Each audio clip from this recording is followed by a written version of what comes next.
Welcome back to another episode of Bedtime Stories. My name is Tracy, and I am your host. We are working on The Return of Tarzan by Edgar Rice Burroughs, which is in the public domain. But before I get started on this here chapter 5, I need to ask you a few very serious questions. Did you go pee in the potty yet? Have you brushed your teeth? Did you do your nighttime stretches? Have you got your water right by your bed? You all tucked in? All right. We're ready to go then, huh? I'm so proud of you. You're doing such a good job. Okay, The Plot That Failed is the title of chapter 5 in this here book. Let's get to it. For a month, Tarzan was a regular and very welcome devotee at the shrine of the beautiful Countess de Could. Often he met other members of the select little coterie that dropped in for tea of an afternoon. More often, Olga found devices that would give her an hour of Tarzan alone. For a time, she had been frightened by what Nicholas had insinuated. She had not thought of this big young man as anything more than friend. But with the suggestion implanted by the evil words of her brother, she had grown to speculate much upon the strange force which seemed to attract her toward the gray-eyed stranger. She did not wish to love him, nor did she wish his love. She was much younger than her husband, and without having realized it, she had been craving the haven of a friendship with one nearer her own age. 20 is shy in exchanging confidences with 40. Tarzan was but 2 years her senior. He could understand her, she felt. Then he was clean and honorable and chivalrous. She was not afraid of him. That she could trust him, she felt instinctively from the first. From a distance, Rokoff had watched this growing intimacy with malicious glee. Ever since he had learned that Tarzan knew that he was a Russian spy, there had been added to his hatred for the ape-man a great fear that he would expose him. He was but waiting now until the moment was propitious for a master stroke. He wanted to rid himself forever of Tarzan, and at the same time reap an ample revenge for the humiliations and defeats that he had suffered at his hands. Tarzan was nearer to contentment than he had been since the peace and tranquility of his jungle had been broken in upon by the advent of the marooned porter party. He enjoyed the pleasant social intercourse with Olga's friends, while the friendship had sprung up between the fair countess and himself. I missed an entire word. That's ridiculous. Okay. He enjoyed the pleasant social intercourse with Olga's friends, while the friendship which had sprung up between the fair countess and himself was a source of never-ending delight. It broke in upon and dispersed his gloomy thoughts and served as a balm to his lacerated heart. Sometimes Darnot accompanied him on his visits to the de Could home, for he had long known both Olga and the Count. Occasionally, de Could dropped in, but the multitudinous affairs of his official position and the never-ending demands of politics kept him away from home, usually until late at night. Rokoff spied upon Tarzan almost constantly, waiting for the time that he should call at the de Could palace at night, but in this he was doomed to disappointment. On several occasions, Tarzan accompanied the Countess to her home after the opera, but he invariably left her at the entrance, much to the disgust of the lady's devoted brother.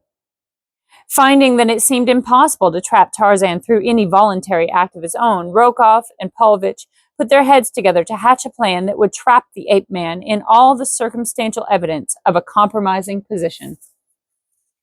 For days they watched the papers as well as the movements of de Could and Tarzan. At length they were rewarded. A morning paper made brief mention of a smoker that was to be given on the following evening by the German minister. De Could's name was among those of the invited guests. If he attended, this meant that he would be absent from his home until after midnight. On the night of the banquet, Paulvitch waited at the curb before the residence of the German minister, where he could scan the face of each guest that arrived. He had not long to wait before de Could descended from his car and passed him. That was enough. Paulvitch hastened back to his quarters where Rokoff awaited him. There they waited until after 11. Then Paulvitch took down the receiver of their telephone. He called a number. The apartments of Lieutenant Darnot, he asked when he had obtained his connection. A message for Monsignor Tarzan, if he will be so kind as to step to the telephone. For a moment there was silence. Monsignor Tarzan? Ah, yes, Monsignor, this is Francois, in the service of the Countess de Could. Possibly Monsignor does poor Francois the honor to recall him, yes? Yes, Monsignor, I have a message. An urgent message from the Countess. She asks that you hasten to her at once. She is in trouble, Monsignor. No, Monsignor, poor Francois does not know. Shall I tell Madame that Monsignor will be here shortly? Thank you, Monsignor. The good God will bless you. Paulvitch hung up on the receiver and turned to grin at Rokoff. It will take him 30 minutes to get there. If you reach the German ministers in 15, de Could should arrive at his home in about 45 minutes. It all depends upon whether the fool will remain for 15 minutes after he finds that a trick has been played upon him. But unless I am mistaken, Olga will be loath to let him go in so short a time as that. Here is the note for de Could. Hasten. Paulvitch lost no time in reaching the German ministers. At the door, he handed the note to a footman. This is for the Count de Could. It is very urgent. You must see that it is placed in his hands at once. And he dropped a piece of silver into the willing hand of the servant. Then he returned to his quarters. A moment later, de Could was apologizing to his host as he tore open the envelope. What he read left his face white and his hand trembling.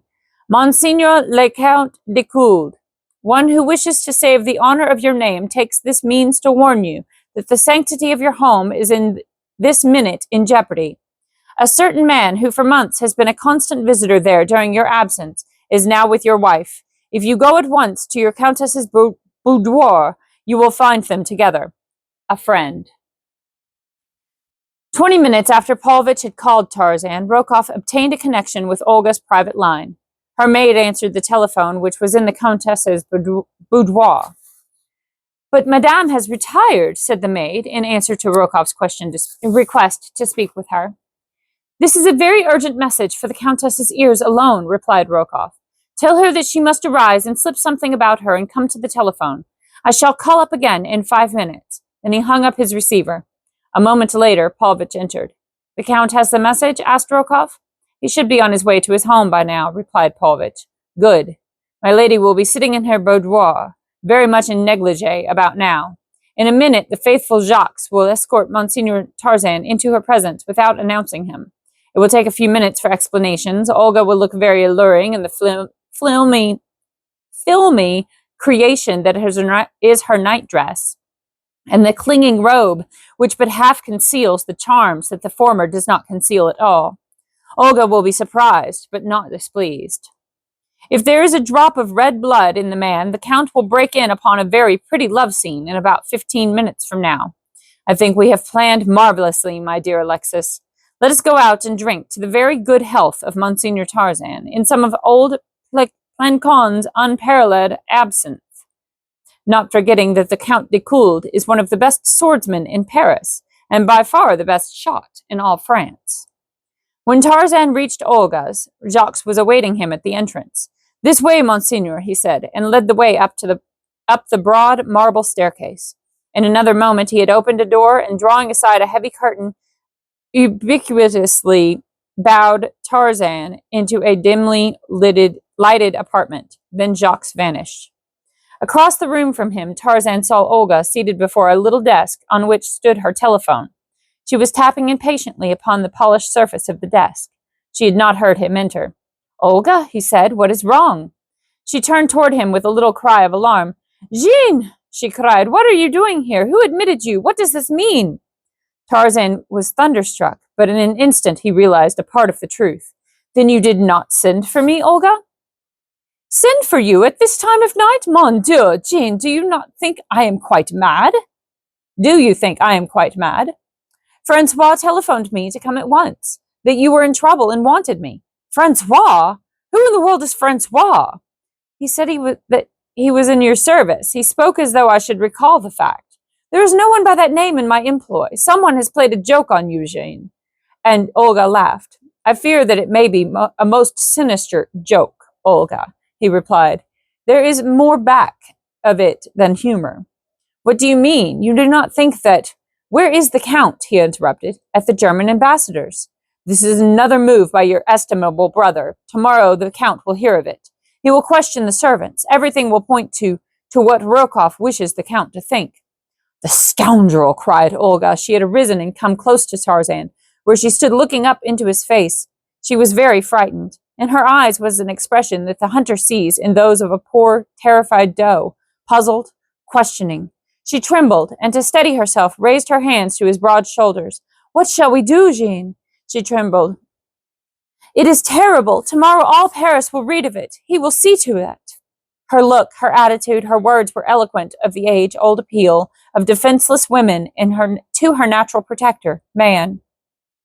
Her look, her attitude, her words were eloquent of the age-old appeal of defenseless woman to her natural protector, man.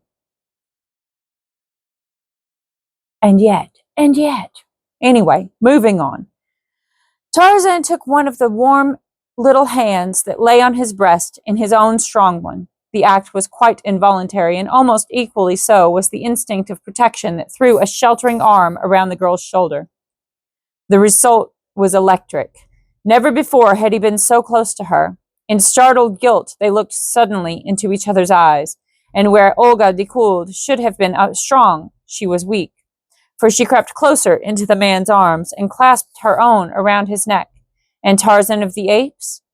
He took the panting figure into his mighty arms and covered the hot lips with kisses. Raoul Decouled made hurried excuses to his host after he had read the note handed him by the ambassador's butler. Never afterward could he recall the nature of the excuses he made. Everything was quite a blur to him up to the time that he stood on the threshold of his own home. Then he became very cool, moving quietly and with caution. For some inexplicable reason, Jacques had the door open before he was halfway to the steps. It did not strike him at the time as being unusual, though afterward he remarked it. Very softly he tiptoed up the stairs and along the gallery to the door of his wife's boudoir. In his hand was a heavy walking stick. In his heart, murder.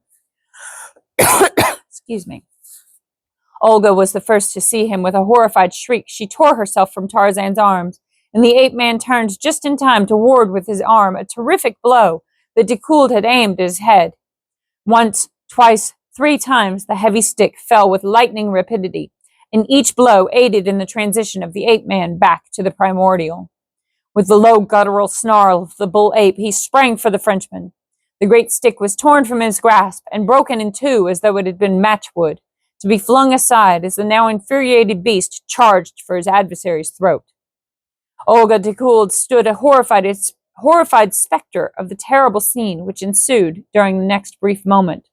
Then she sprang to where Tarzan was murdering her husband, choking the life from him, shaking him as a terrier might shake a rat.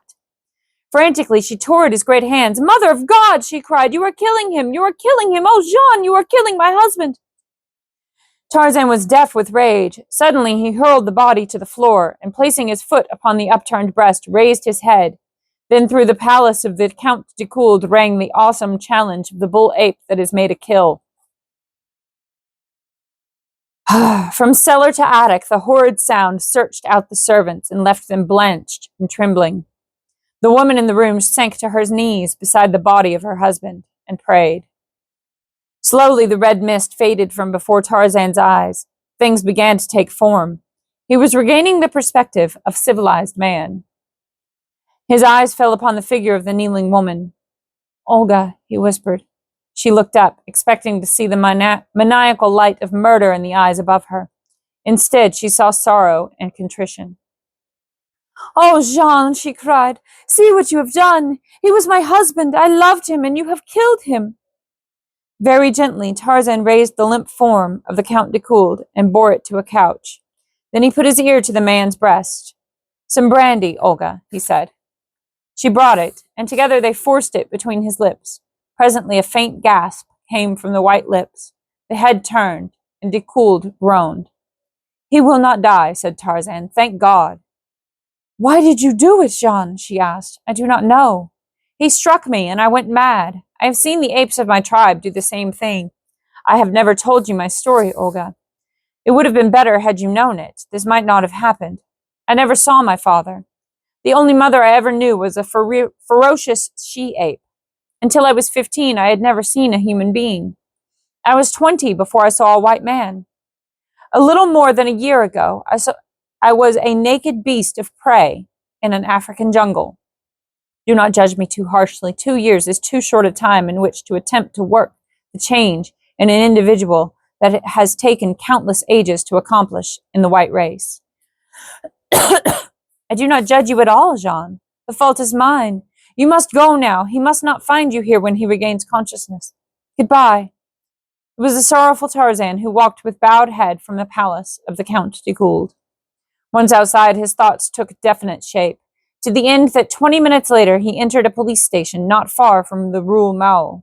Here he soon found one of the officers with whom he had had the encounter several weeks previous. The policeman was genuinely glad to see again the man who had so roughly handled him. After a moment of conversation, Tarzan asked if he had ever heard of Nicholas Rokoff or Alexei Pavlovich. Very often, indeed, Monsignor. Each has a police record, and while there is nothing charged against them now, we make it a point to know pretty well where they may be found, should the occasion demand. It is only the same precaution that we take with each known criminal. Why does Monsignor ask? They are known to me, replied Tarzan. I wish to see Monsignor Rokoff on a little matter of business. If you can direct me to his lodgings, I shall appreciate it. A few minutes later, he bade the policeman adieu, and with a slip of paper in his pocket, bearing the certain address of a semi-respectable quarter, he walked briskly toward the nearest taxi stand. Gracious golly, I am so sorry about this cough. I can't remember if I took my allergy pill this morning. I'm pretty sure I did, but I've been planting, I've been repotting. Anyway, moving on, I'm sorry. Rokoff and Pavlovich had returned to their rooms and were sitting talking over the probable outcome of the evening's events. They had telephoned to the offices of 2 of the morning papers, from which they momentarily expected representatives to bear the first report of the scandal that was to stir social Paris on the morrow. A heavy step sounded on the stairway. Ah, but these newspaper men are prompt, exclaimed Rokoff. And as a knock fell upon the door of their room, Enter, Monsignor. The smile of welcome froze upon the Russian's face as he looked into the hard, gray eyes of his visitor. Name of a name, he shouted, springing to his feet. What brings you here? Sit down, said Tarzan, so low that the men could barely catch the words, but in a tone, let me do it again. I'm sorry, I didn't read the stage directions before I said it. Sit down, said Tarzan, so low that the men could barely catch the words, but in a tone that brought Rokoff to his chair and kept Pavlovich in his. You know what has brought me here, he continued in the same low tone. It should be to kill you, but because you are Olga de Gould's brother, I shall not do that now. I shall give you a chance for your lives. Pavlovich does not count much. He is merely a stupid, foolish little tool, and so I shall not kill him so long as I permit you to live. Before I leave you 2 alive in this room, you will have done 2 things. The first will be to write a full confession of your connection with tonight's plot and sign it. The second will be to promise me, upon pain of death, that you will permit no word of this affair to get into the newspapers. If you do not do both, neither of you will be alive when I pass next through that doorway. Do you understand? And without waiting for a reply, make haste. There is ink before you, and pen and paper. Rokoff assumed a truculent air, attempting by bravado to show how little he feared Tarzan's threats. An instant later, he felt the ape-man's steel fingers at his throat, and Pavlovich, who attempted to dodge them and reach the door, was lifted completely off the floor and hurled senseless into a corner. When Rokoff commenced to blacken about the face, Tarzan released his hold and shoved the fellow back into his chair. After a moment of coughing, Rokoff sat sullenly glaring at the man standing opposite him. Presently, Pavlovich came to himself and limped painfully back to his chair at Tarzan's command. Now write, said the ape-man. If it is necessary to handle you again, I shall not be so lenient. Rokoff picked up a pen and commenced to write.